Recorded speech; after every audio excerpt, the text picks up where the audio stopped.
Je m'appelle Trinh, je viens du Vietnam et en fait c'est un réel honneur d'être avec vous ici et de partager avec vous mon projet. Donc mon projet bien sûr a pour vocation de réduire le taux de mortalité maternelle et enfantin.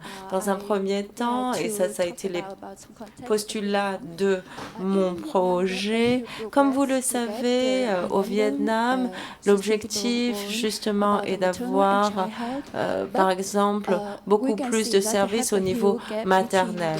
Mais en même temps, vous voyez le nombre de kilomètres qui est normalement parcouru entre le domicile et l'hôpital. Par contre, si vous voyez ici, vous pouvez voir que sur certaines zones, notamment les zones montagneuses, il y a plus de 316 kilomètres à parcourir versus 81.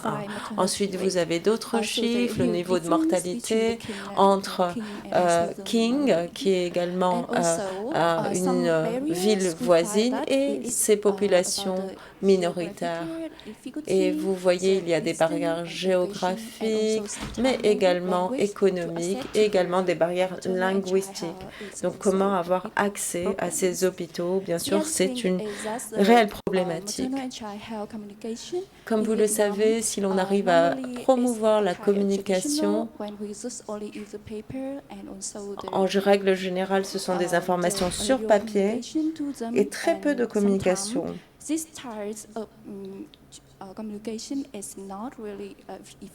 Et on voit que ce type de communication n'est pas efficace. En fait, les femmes oublient de venir à l'hôpital pour obtenir ce genre d'informations. Et voici la solution M-Home.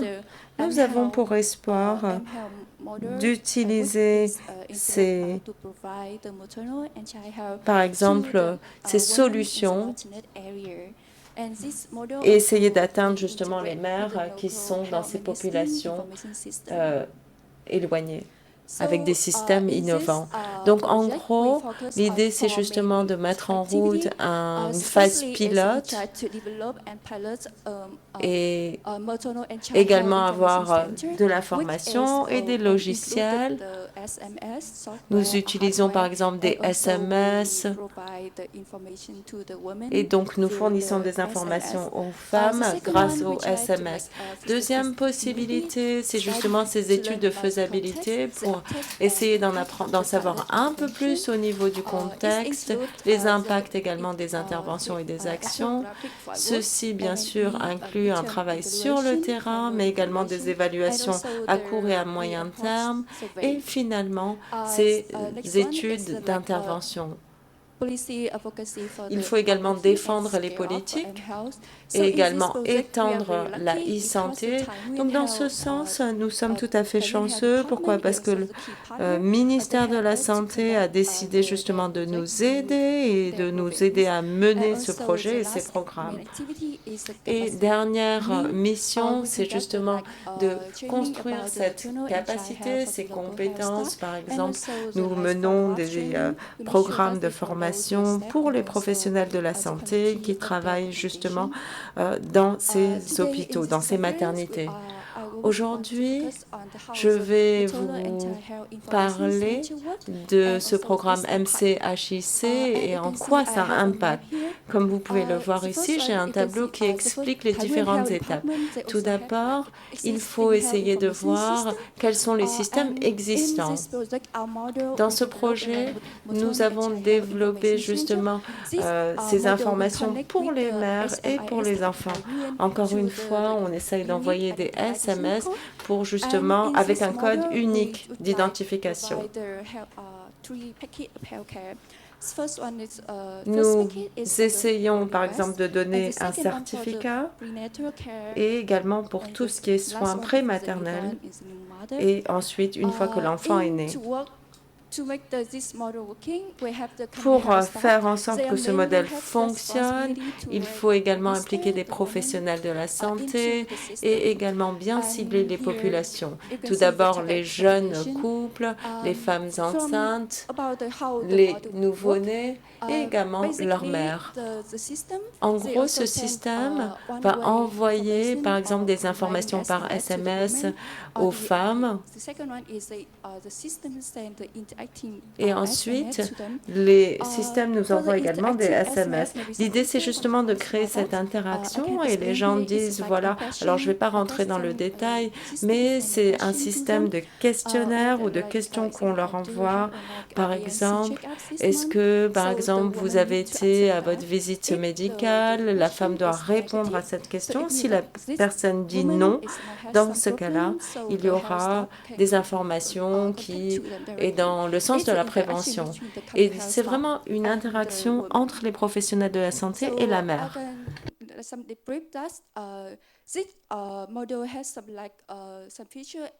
Donc vous voyez les fonctionnalités de ce modèle. Aujourd'hui, ça a été justement accepté par le ministère de la Santé provincial. On essaye de voir un petit peu ce qui se passe au niveau des communes. Et ensuite, ce modèle est appliqué. Donc, dans la plupart des cas, justement, ce sont les mères qui nous fournissent des informations et ensuite, on met à jour ceci dans le système. Il y a un enregistrement qui est fait et le système va automatiquement envoyer les informations aux mères.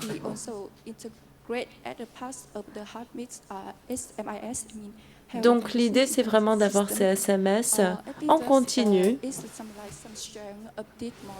et également de mettre à jour les informations de ces femmes, de ces enfants, et ça aide également à changer les mentalités.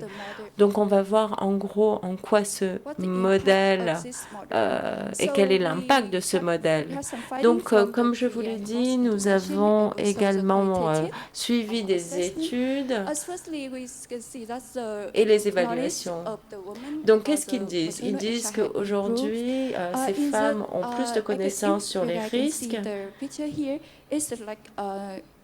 Ça aide également à changer les comportements et également évalue les résultats en matière de santé.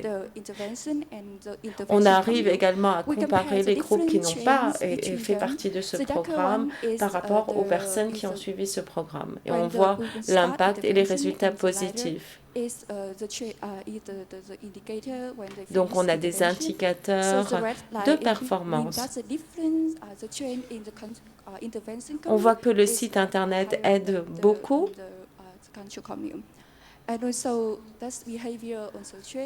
Comme je l'ai dit, les comportements changent beaucoup et également les états de santé. Je pense que le point clé est le suivant. On peut voir que pendant ces actions, encore une fois, les interactions entre les femmes enceintes avec les professionnels de santé ont beaucoup amélioré. Et ça, c'est essentiel. Pourquoi? Parce que, comme vous le savez, c'est souvent, ils demandent de l'aide ailleurs et n'impliquent pas les professionnels de la santé. Donc, on peut dire que l'image des professionnels de la santé s'est améliorée. Voici une autre diapositive qui montre également l'impact positif pendant la grossesse. Quelques photos et également des témoignages. Ça, c'était l'évaluation finale. Voici ce que les participants ont dit. Les participants ont dit que leurs connaissances ont augmenté entre, par exemple, la première formation et la deuxième formation, et également pour les professionnels de la santé. Ils ont dit que, justement, les mères ont beaucoup plus de questions. Et ça, c'est essentiel. C'est très positif.